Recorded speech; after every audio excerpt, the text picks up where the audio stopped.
supaya firman-Mu mendapat tempat di dalam hidup kami.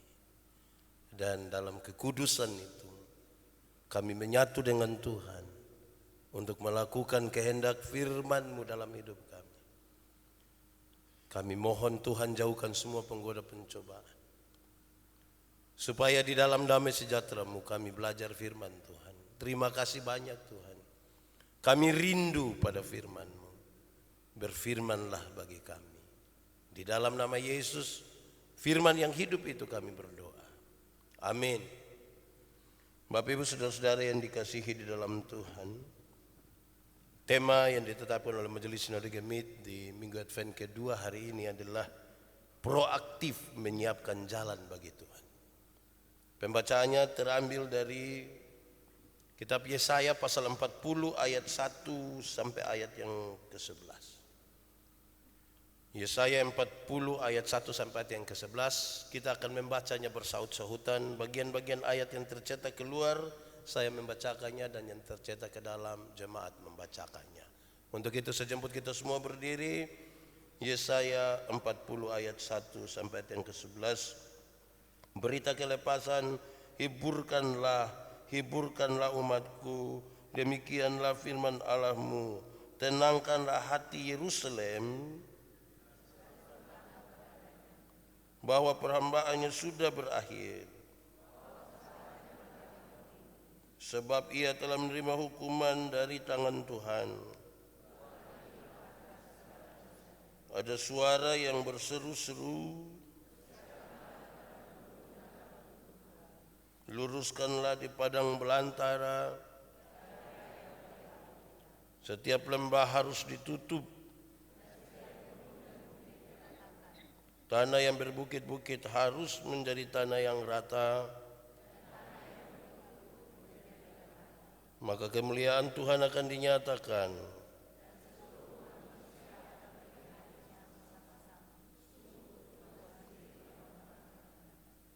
Ada suara yang berkata, berserulah.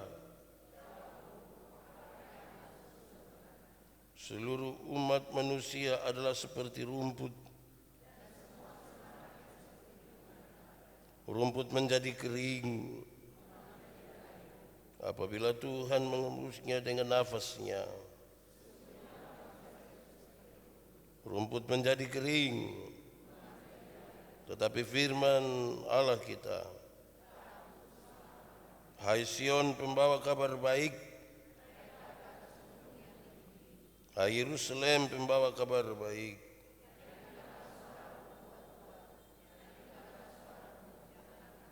Katakanlah kepada kota-kota Yehuda, lihat itu Tuhan Allah.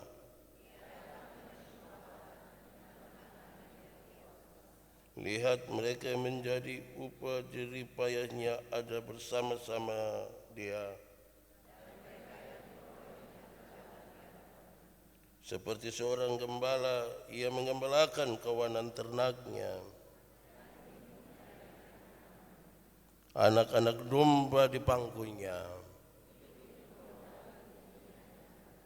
Demikian firman Tuhan. Berbahagia setiap orang yang mendengar firman, memelihara dan melakukan dalam hidup setiap hari. Hosiana. Hosiana, Hosiana, Hosiana. Mari silakan duduk semuanya.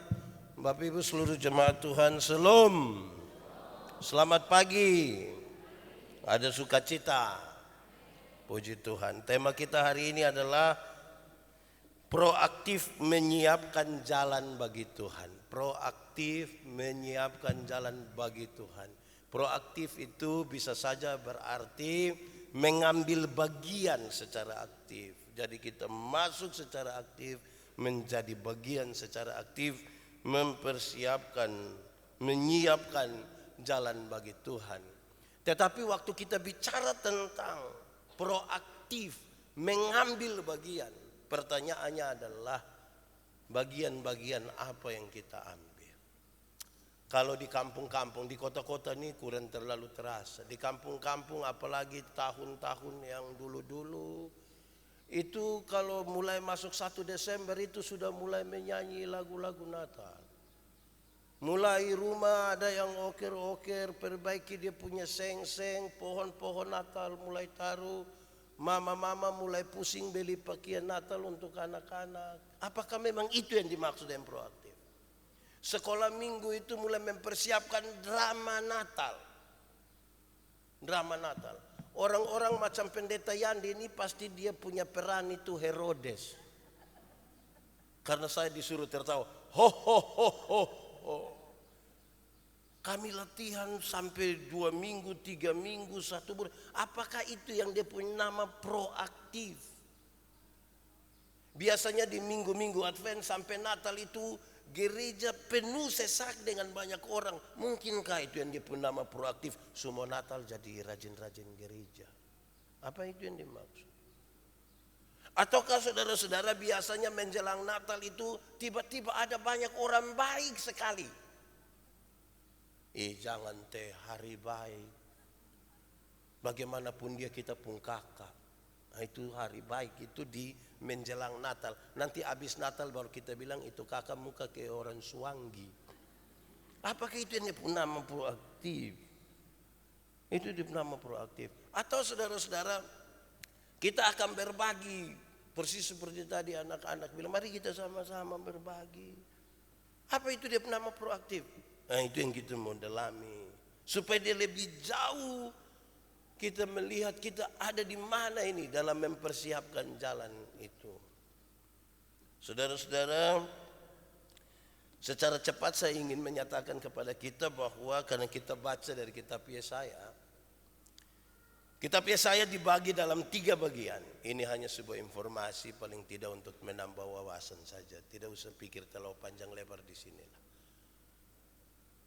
Kitab Yesaya dibagi dalam 3 bagian. Yang pertama itu pasal 1 sampai pasal ke-39 berisi sejarah Israel sekitar tahun 740 sampai tahun 700 sebelum Masehi. Berita penghukuman Israel dan bangsa-bangsa di sekitarnya, kata-kata pengharapan dan pemulihan, serta nubuatan hukuman atas Babel. Itu pasal 1 sampai pasal 39. Bagian yang kedua itu pasal 40 sampai pasal 45. Pasal 40 sampai pasal 45 berfokus pada janji Allah kepada orang Israel bahwa mereka akan kembali dari pembuangan di Babel. Juga sekalian berisi kecaman atas mereka yang percaya kepada berhala dan tidak percaya kepada Tuhan Allah yang hidup. Babel dikalahkan dan umat Allah dibebaskan. Itu bagian yang kedua. Bagian yang ketiga dari kitab Yesaya berisi itu pasal 56 sampai pasal 66. Berisi pembangunan kembali bait Allah dan suatu permulaan baru di Yerusalem. Namun umat Allah juga dituntut untuk menyingkirkan berhala dan mematuhi perintah Tuhan. Jadi kira-kira kitab Yesaya dibagi dalam 3 bagian seperti itu. Dengan demikian saudara-saudara bahwa pembacaan kita hari ini Yesaya pasal 40 ayat 1 sampai ayat yang ke-11 ada pada bagian yang kedua. Bagian yang kedua tadi berisi janji Tuhan Allah kepada bangsa Israel bahwa mereka akan kembali dari pembuangan di Babel. Juga berisi kecaman kepada mereka yang menyembah berhala. Saudara-saudara, ini sesuatu yang penting. Kenapa? Karena dinyatakan kepada bangsa Israel di pembuangan. Bagi mereka yang mulai putus asa, bagi mereka yang mulai putus harapan, dan bagi beberapa orang mulai mencari bantuan kepada kekuatan-kekuatan yang bukan dari Tuhan. Namanya orang stres, orang putus asa, sudah rasa tidak ada daya, rasa untuk mau tetap bertahan dan percaya kepada Tuhan itu mulai pudar. Orang mulai mencari bantuan-bantuan kemana-mana lah, kira-kira begitu. Tetapi bagian ini sekaligus ingin membangkitkan kembali untuk mereka ingat bahwa tempat mereka bukan di Babel. Mereka harus kembali ke Yerusalem. Mereka harus pulang ke situ. Kalau engkau harus pulang ke situ, pulanglah dalam perjalanan bersama-sama dengan Tuhan. Jangan bersama-sama dengan hal-hal lain yang bukan dari Tuhan. Mereka dimungkinkan untuk ingat kembali tempat di mana mereka datang. Saya kira lagu ini pas. Oh Yerusalem. Saudara tidak tahu ini lagu? Lalu kenapa suruh saya solo? 3, 4. Oh Yerusalem, kota mulia, hatiku rindu ke sana. Sekali lagi. Oh Yerusalem, kota mulia, apa? Hatiku rindu ke sana. Nah, ini perjalanannya sama-sama. Tak lama lagi Tuhanku datang, bawa saya masuk sana. Tak lama lagi Tuhanku datang, bawa saya masuk sana. Betul dong, menyanyi ke kita, kelemah sekali. Tapi memang itu pengharapan supaya mau kembali ke Yerusalem. Sangat kuat itu. Saudara-saudara, secara keseluruhan pembacaan kita tadi berisi 2 bagian yang serius. Yang pertama, saudara-saudara, adalah sebuah pemberitaan Injil, berita pembebasan. Bagian yang pertama itu berisi berita pembebasan. Hiburkanlah.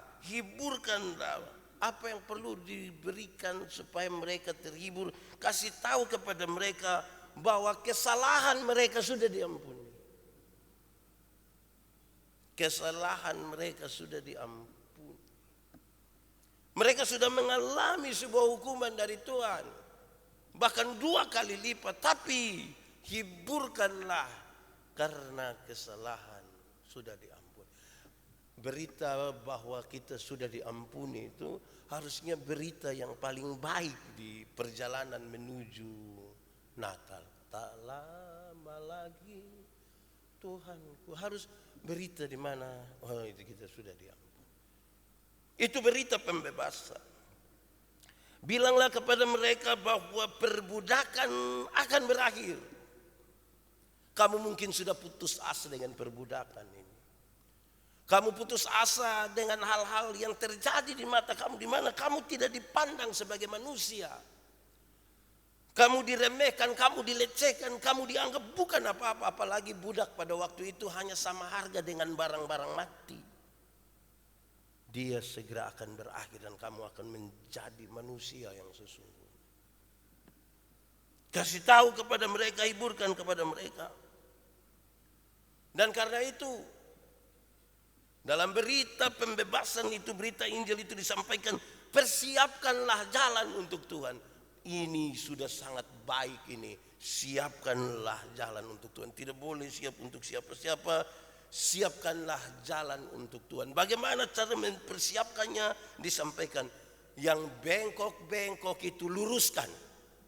Tuhan tidak suka yang batafeo, bata putar itu tipu-tipu. Luruskan. Ini bukan sekadar baris berbaris kok. Siap gerak, luruskan. 3 langkah ke kiri, tidak itu. Yang bengkok-bengkok, yang tidak benar itu luruskanlah jalan bagi Tuhan. Lembah-lembah harus ditutup. Gunung-gunung diratakan. Yang berlubang-lubang itu harus ditimbun. Yang gunung-gunung itu yang berbeda dengan yang lain, kasih rata semua. Kenapa? Dalam berita penghiburan itu disampaikan, kemuliaan Tuhan akan dinyatakan. Kemuliaan Tuhan tidak akan pernah ada bagi mereka yang tidak lurus hati, bagi mereka yang berlubang-lubang dan yang tidak rata di bawah hati. Kemuliaan Tuhan segera akan dinyatakan, dan karena itu tidak ada satupun yang akan merintangi. Semua umat manusia akan melihat kemuliaan Tuhan itu bersama-sama. Nyatakanlah, hiburkanlah, katakanlah kepada mereka, kesalahan sudah diampuni. Perbudakan segera akan selesai. Karena itu siap sudah jalan, kasih lurus semua. Yang belok-belok itu diluruskan, yang lubang-lubang itu ditimbun, yang gunung-gunung itu diratakan. Itu bagian pertama dalam teks. Bagian yang kedua, saudara-saudara, adalah kita perlu memahami dengan baik bahwa mesti ada sebuah keselamatan. Dan keselamatan itu oleh karena kedatangan Tuhan itu harus dinyatakan melalui sebuah kelahiran kembali. Sebuah kelahiran kembali. Sebuah kehidupan yang baru. Jalan-jalan sudah diratakan. Sudah dibuat lurus. Lembah-lembah yang lubang-lubang sudah ditutup. Gunung-gunung sudah diratakan. Karena itu semua sudah melihat kemuliaan Tuhan, maka harus dinyatakan dalam sebuah kelahiran kembali. Disampaikan manusia akan berakhir. Manusia akan berakhir. Yang tetap itu adalah firman Allah. Dia yang akan berdiri teguh. Dan kalau Allah berfirman bahwa dia akan datang, itu pasti manusia akan berlalu, bahkan seperti rumput. Tetapi firman Allah itu kekal untuk selama-lamanya. Jangan percaya kepada manusia, tapi percayalah kepada Tuhan. Seruan untuk pertobatan bagi mereka yang mengandalkan kepada manusia segera berakhir. Dan sekarang firman Allah yang akan dinyatakan, dan semua orang akan melihat itu.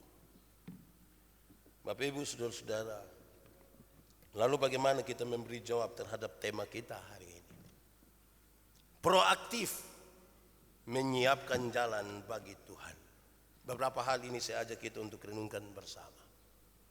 Kalau kita mau mengambil bagian dalam mempersiapkan jalan untuk Tuhan, maka satu, mesti bukan saja berita pengampunan, tapi kita adalah pelaku-pelaku dari pengampunan itu. Tuhan Yesus ajarkan. Ketika dia mengajar kita berdoa, dia bilang, ampunilah kami akan kesalahan kami, sama seperti kami mengampuni orang yang bersalah kepada kami. Diampuni itu mau. Tidak ada satu orang pun yang tidak mau diampuni. Kita ini tak salah sedikit dengan istri saya. Istri tidak bawa omong saya, kita suruh rasa repot. Kita pun permintaan ya mama, kok kita salah apa? Senyum sedikitlah. Atau apalah, mau cium mama pun kaki juga tidak apa-apa, asal pastikan kaki bersih toh. Kan gitu.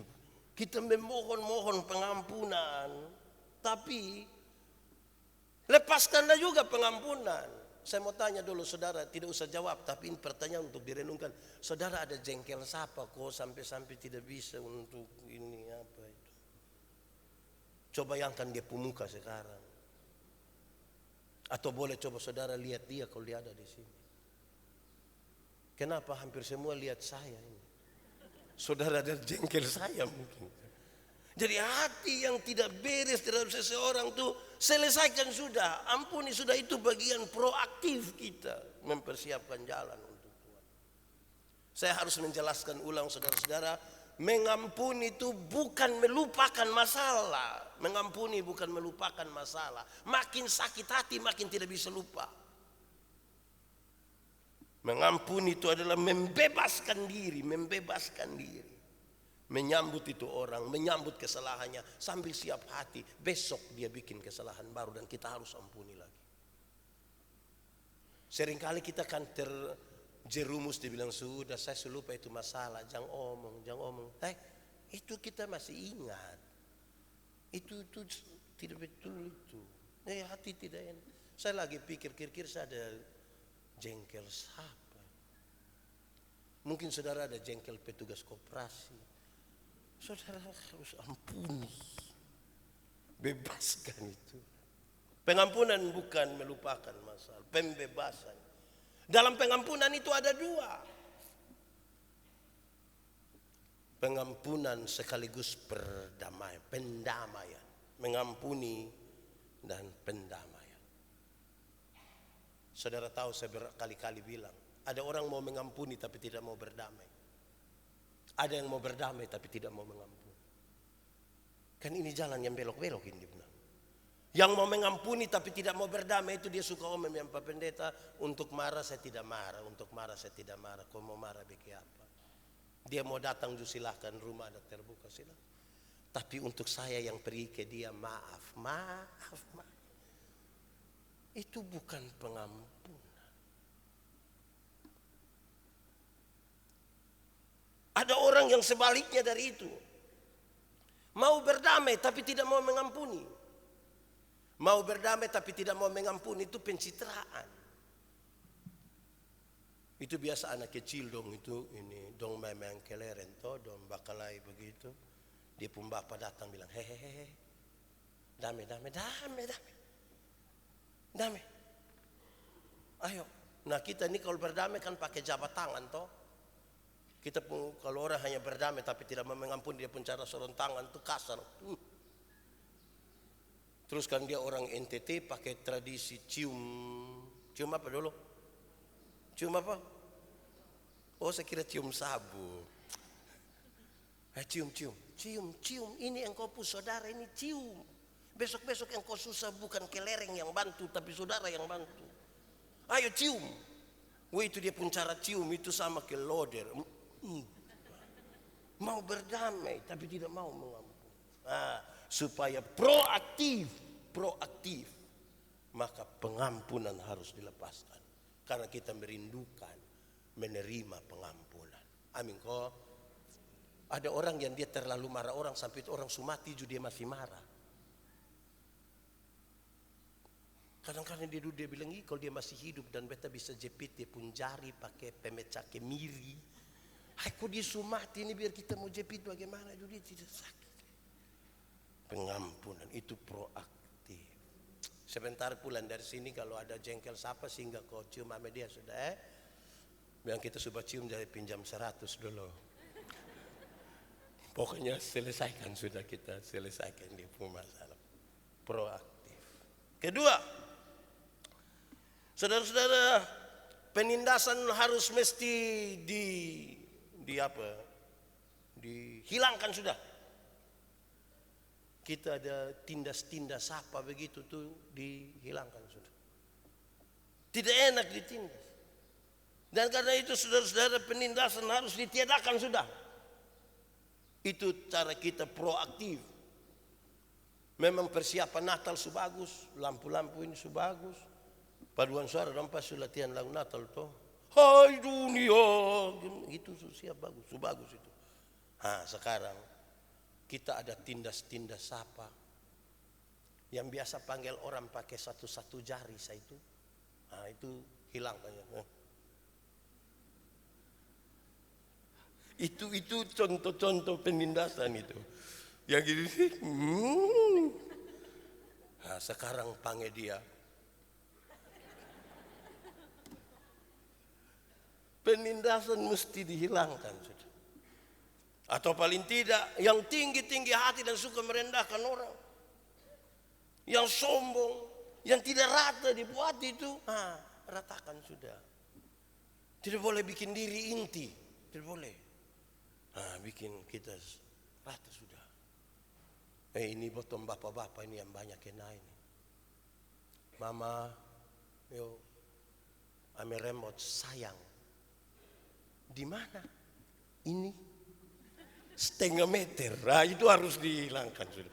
Sebentar saya pulang, saya mau coba biar mama taruh remote di jalan El Tari biar papa ambil langsung saja, tidak usah. Tapi saudara-saudara memang mesti tidak boleh ada lagi penindasan, tidak boleh, tidak boleh. Kadang-kadang kita nih, datang kau omong ame dan dia dulu, taruh kursi di depan ujung kaki, kau injak sedikit biar dia. Penindasan itu mesti di proaktif. 3,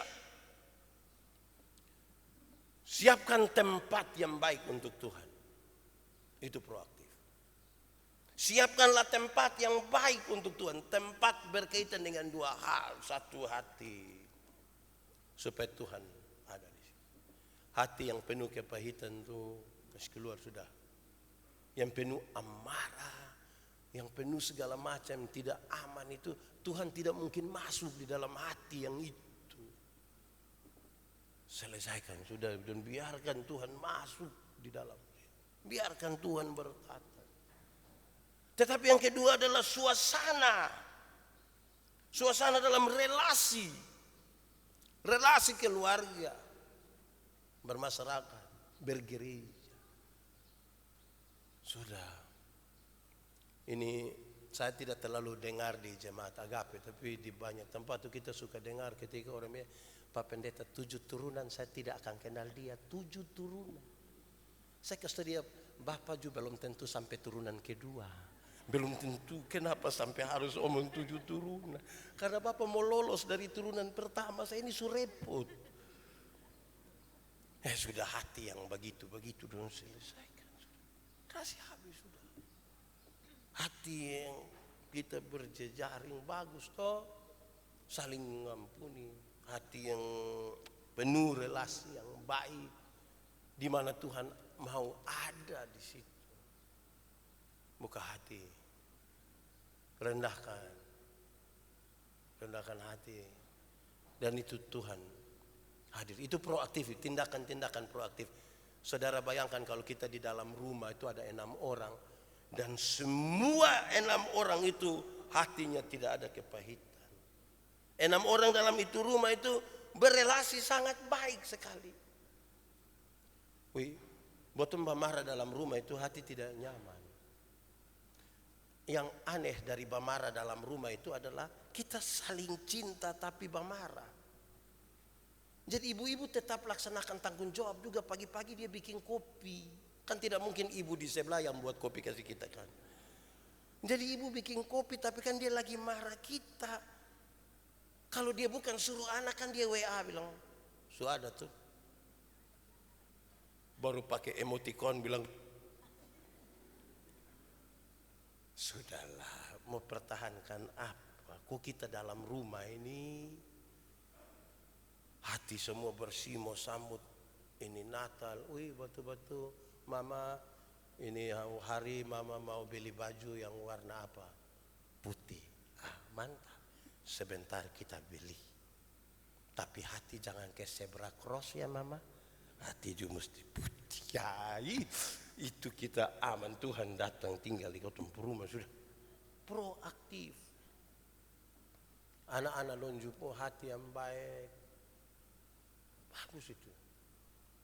Walaupun nyanyian kita kurang tapi hati sebegitu aman. Jadi pulang ini coba-coba bikin sudah seminggu kedua ini. Nanti tanggal 10 berarti 21 hari. Kita sudah habis tahun, lagi 15 hari kita Natal. Saya kalau pimpin ibadah Natal malam tanggal 24 dan tanggal 25 pagi itu saya lihat semua bling-bling dong pakaian. Kuku-kuku dong sama kayak ini pohon Natal ini. Itu kan bagus tuh sudah dari segi penampilannya. Ya sekarang kita bikin supaya dia lebih.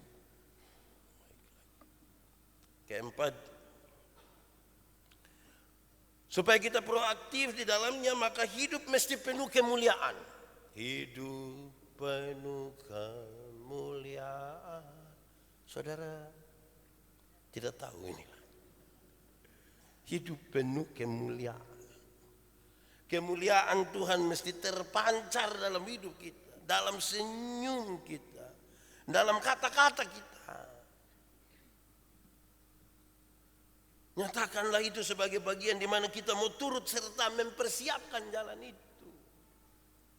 Hidup yang penuh dengan kemuliaan. Kemuliaan siapa? Kemuliaan Tuhan. Dan biarlah kemuliaan Tuhan itu yang menjadi saksi dan berita bagi dunia ini. Bagi semua orang. Mungkin mereka bukan orang yang merayakan Natal seperti kita. Tapi mereka, saudara, saya pernah bilang pada saudara, kalau kau tumpu hati baik begitu, terus mama mantu mau datang di kita pu rumah toh, kalau hati suena penuh kemuliaan, pasti kita siap-siap ini rumah menyimpan dari dalam sampai luar, bunga dong kita cabut buang baru tanam kembali. Tetangga-tetangga lihat bilang, aduh, aci macam rajin lagi. Mertua mau datang, aduh. Sudah lama soalnya cubit mertua pun pipi ini dia mau datang. Kita senang sekali. Itu kalau hati gembira penuh kemuliaan. Nah coba saudara bayangkan kalau saudara ada taceke dengan mama mantu. Kalau kita lagi senang itu orang tanya, mama memangnya datang berapa lama? Hanya 6 bulan. Kenapa dia tidak lanjut 6 tahun begitu di sini kita? Itu kita hati ke gembira toh. Tapi coba kalau kita tidak baik dengan mama mantu, kita ada jengkel dia baru dia kasih tahu. Nanti kita pilih kamu Dia pun cara menyimpan saya itu masyarakat satu RT sudah. Kenapa kau menyimpan baru? Setan mau datang. Setan siapa lagi? Mertua don dari kampung ini. Kau berapa lama? Ampa hari macam ke perjalanan Mesir. Kayak kena. Jadi kalau hati sudah ada tuh ibu tuh rasa terbebas. Terbeban begitu lebar anak-anak dong kasta bilang, mama odol sabun apa untuk mau bantu Dini. Itu lebih terbeban lagi, kita repot lagi di situ. Hati.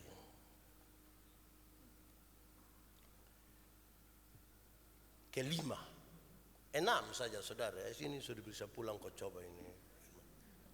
Kelima saudara-saudara supaya kita proaktif pada menyiapkan jalan untuk Tuhan adalah satu hal ini mungkin harus dibangun di awal, tapi karena ini saya ikut dia pun teks jadi satu-satu. Sebuah kesadaran bahwa manusia itu terbatas. Betul mesti bangun kesadaran sebagai tanda kita proaktif menyiapkan jalan bagi Tuhan. Kita harus bangun kesadaran bahwa kita hebat-hebat, kita jago-jago, tapi kita terbatas. Kita masih kuat-kuat tapi kita terbatas. Kita tidak bisa menyelamatkan diri kita sendiri. Kita butuh Tuhan. Kita tahu bahwa kekuatan kita dari sehari ke sehari makin menurun. Usaha kita mungkin makin menanjak. Tapi kekuatan kita makin menurun. Kita ini sebenarnya tidak suka sakit. Tapi itu sakit itu kan dia datang di kita. Mau bagaimana? Ya kita harus bangun kesadaran sebagai tanda kita proaktif. Kita bangun kesadaran bahwa kita semua terbatas. Bayangkan kalau kita tinggal satu rumah tuh, yang satu rumah 6 orang tuh semua diri rasa terbatas, pasti kita pun rasa saling membutuhkan tuh tinggi sekali. Mama papa ini terbatas sekali, tidak bisa cuci piring, jadi nanti cuci piring tuh di mama. Nah bapak bisa bikin apa sah? Bapak juga masih terbatas. Tapi keterbatasan itu memungkinkan kita untuk saling menerima. Saya ingat saudara-saudara ada satu waktu ketika, saya pernah bilang saudara ini, ketika ada suami istri mereka minta didoakan untuk ulang tahun pernikahan yang ke-30, pendeta yang mau pendeta yang mau berdoa bilang begini, coba ibu pak bicara sedikit soal 30 tahun pernikahan, coba bicara. Yang ibu tuh masih bicara, tapi yang pak tuh dia tidak bicara, dia menangis, aku dia peluk-peluk dia istri. So habis berdoa, pendeta itu tanya, bapak kenapa tadi bapak menangis? Dia bilang, pak 30 tahun lalu itu dengan cinta yang meluap-luap kita mengucapkan aku mengambil engkau sebagai istri, sebagai suami, bla bla bla. Kita dengan pesona terbaik karena pakai baju terbaik, orang memanggil kita raja dan ratu. Itu 30 tahun lalu. Tapi saya menyadari bahwa itu bukan cinta yang sesungguhnya. Cinta yang sesungguhnya adalah penerimaan ketika saya sakit dan saya lihat mama tua itu hampir putus asa dengan saya. Waktu masih cantik itu kan penerimaan tinggi toh. Apalagi kalau kita nikah 30 tahun lalu itu kan foto masih taruh di dompet. Sekarang baru taruh di depan. Ini dulu kan isi-isi di sini sampai istri pun muka talipat ikut dompet punya. Penerimaan yang sesungguhnya waktu dia sakit, waktu dia tidak berdaya, waktu dia tidak mampu melaksanakan tanggung jawabnya. Nah itu penerimaan. Kesadaran bahwa kita terbatas itu memungkinkan untuk hal-hal itu terjadi. Itu bagian proaktif kita. Terakhir saudara-saudara, di mana kita mesti proaktif mempersiapkan jalan bagi Tuhan, saya kira ini hal serius, yaitu ingat, berpeganglah kepada firman Tuhan.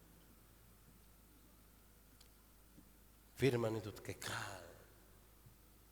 Berpeganglah kepada firman. Firman itu membuat kita mengambil sejumlah hal yang memungkinkan kita berubah. Saya membayangkan saudara-saudara, banyak orang mungkin menghafal banyak ayat Alkitab, tapi belum tentu percaya terhadap itu ayat Alkitab. Banyak orang mungkin menghafal banyak sekali ayat Alkitab, tetapi tidak mampu untuk melakukan apa yang dimaksudkan oleh ayat-ayat itu.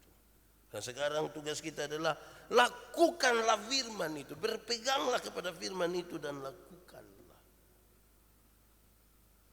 Bagian di mana kita turut proaktif mempersiapkan jalan bagi Tuhan.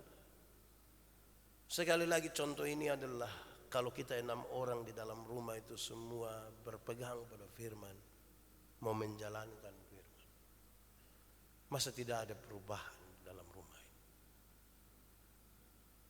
Mari kita tunduk kepala di hadapan Tuhan. Ambil waktu sejenak berdoa. Firman Tuhan berkata, kalau kamu dengar suaranya jangan keraskan hatimu. Minta Roh Kudus lembutkan setiap hati yang keras. Dan kalau ada yang mau ngambil komitmen, ambil saja komitmen hari ini.